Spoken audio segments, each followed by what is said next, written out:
have the pleasure to present to you Dr. Martin Luther King, Jr.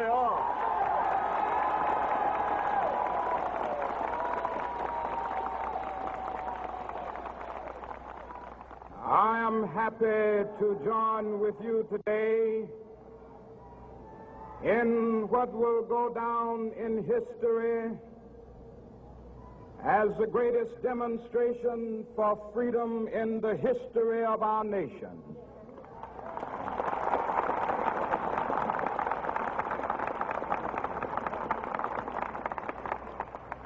Five score years ago,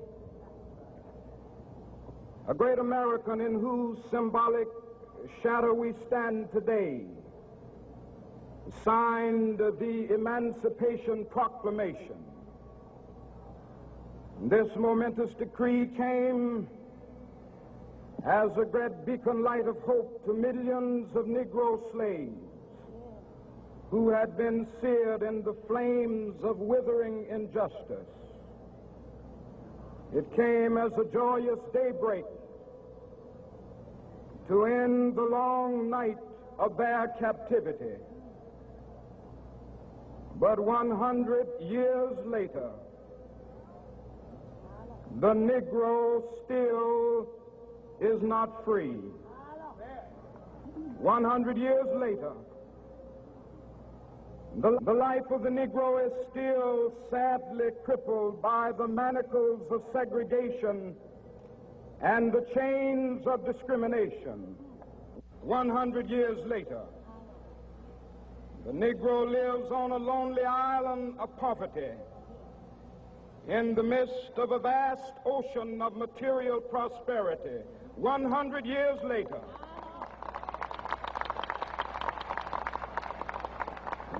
the Negro is still languished in the corners of American society and finds himself in exile in his own land. And so we've come here today to dramatize a shameful condition. In a sense, we've come to our nation's capital to cash a check. When the architects of our republic wrote the magnificent words of the Constitution and the Declaration of Independence, they were signing a promissory note to which every American was to fall heir. This note was a promise that all men, yes, black men as well as white men, would be guaranteed the unalienable rights of life, liberty, and the pursuit of happiness. It is obvious today that America has defaulted on this promissory note insofar as her citizens of color are concerned. Instead of honoring this sacred obligation, America has given the Negro people a bad check, a check which has come back marked insufficient funds.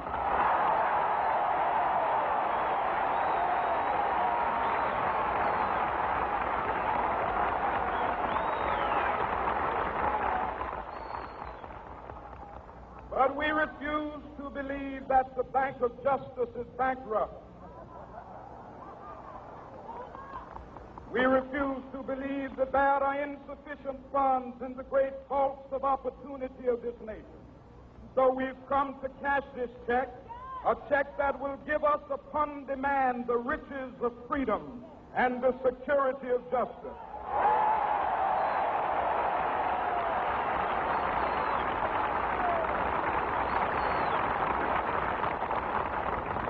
We have also come to this hallowed spot to remind America of the fierce urgency of now. This is no time to engage in the luxury of cooling off or to take the tranquilizing drug of gradualism.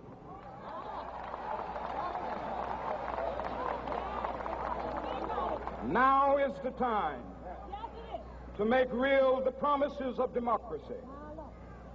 Now is the time to rise from the dark and desolate valley of segregation to the sunlit path of racial justice. Now is the time to lift our nation from the quicksands of racial injustice to the solid rock of brotherhood. Now is the time to make justice a reality for all of God's children. It would be fatal for the nation to overlook the urgency of the moment.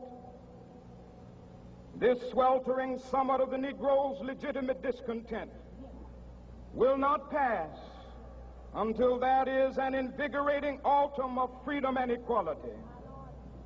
1963 is not an end, but a beginning.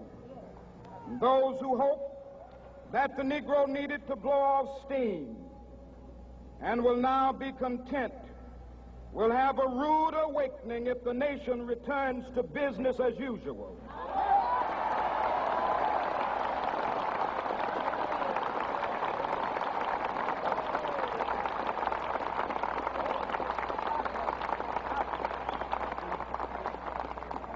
There will be neither rest nor tranquility in America until the Negro is granted his citizenship rights. The whirlwinds of revolt will continue to shake the foundations of our nation until the bright day of justice emerges.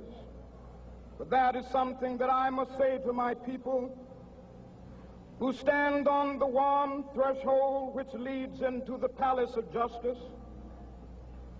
In the process of gaining our rightful place, we must not be guilty of wrongful deeds. Let us not seek to satisfy our thirst for freedom by drinking from the cup of bitterness and hatred.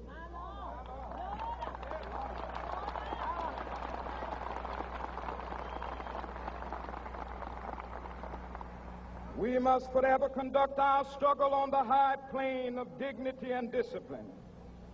We must not allow our creative protests to degenerate into physical violence. Again and again, we must rise to the majestic heights of meeting physical force with soul force. The marvelous new militancy which has engulfed the Negro community must not lead us to a distrust of all white people.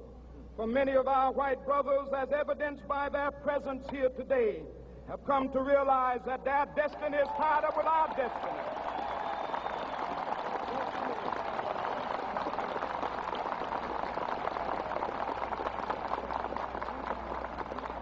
And they have come to realize that their freedom is inextricably bound to our freedom. We cannot walk alone.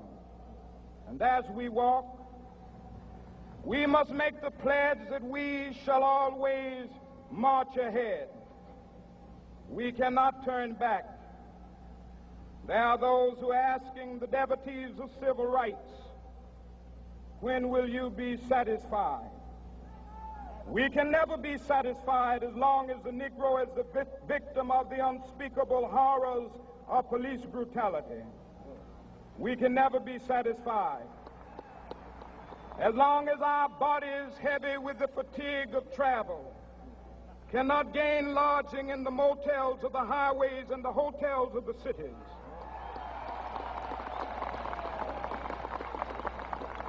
We cannot be satisfied as long as the Negro's basic mobility is from a smaller ghetto to a larger one. We can never be satisfied as long as our children are stripped of their selfhood and robbed of their dignity by signs stating for whites only.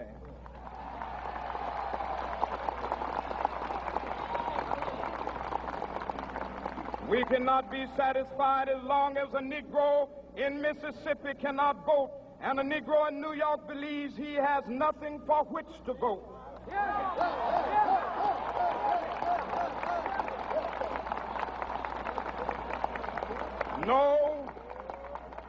No, we are not satisfied, and we will not be satisfied until justice rolls down like waters and righteousness like a mighty stream.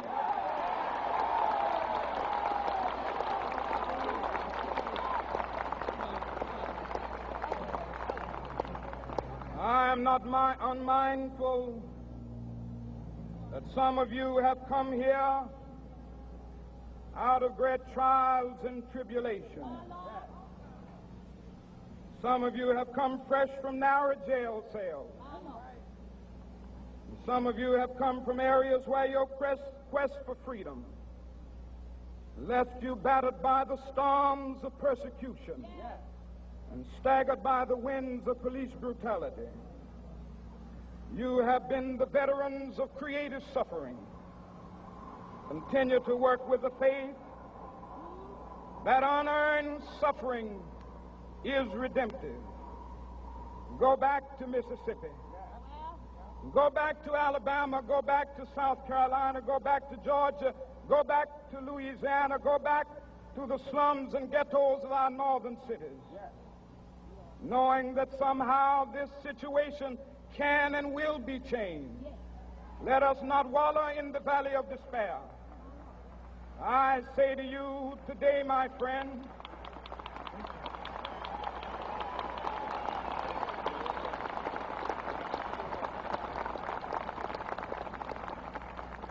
so even though we face the difficulties of today and tomorrow, I still have a dream. It is a dream deeply rooted in the American dream. I have a dream that one day this nation will rise up and live out the true meaning of its creed. We hold these truths to be self-evident, that all men are created equal.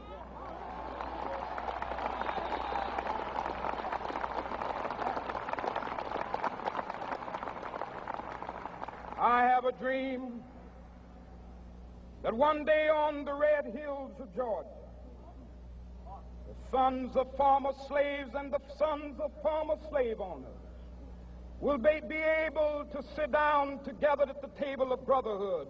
I have a dream that one day,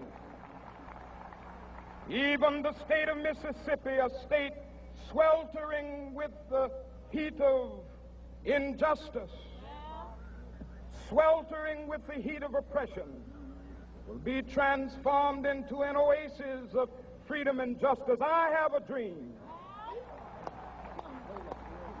that my 4 little children will one day live in a nation where they will not be judged by the color of their skin, but by the content of their character. I have a dream today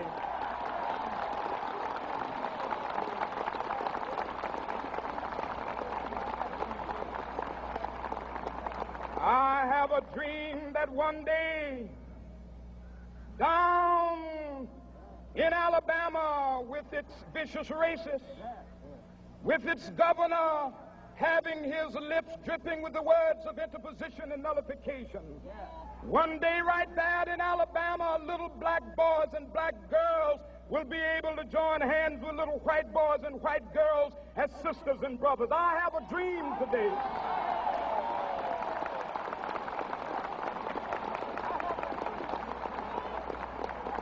I have a dream that one day every valley shall be exalted, and every hill and mountain shall be made low, the rough places will be made plain, and the crooked places will be made straight, and the glory of the Lord shall be revealed, and all flesh shall see it together. This is our hope. This is the faith that I go back to the South with. With this faith, we will be able to hew out of the mountain of despair a stone of hope. With this faith, we will be able to transform the jangling discords of our nation into a beautiful symphony of brotherhood.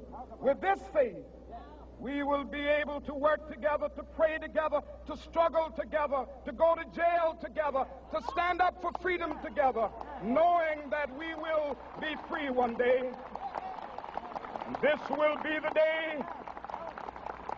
This will be the day when all of God's children will be able to sing with new meaning, my country, tears of thee.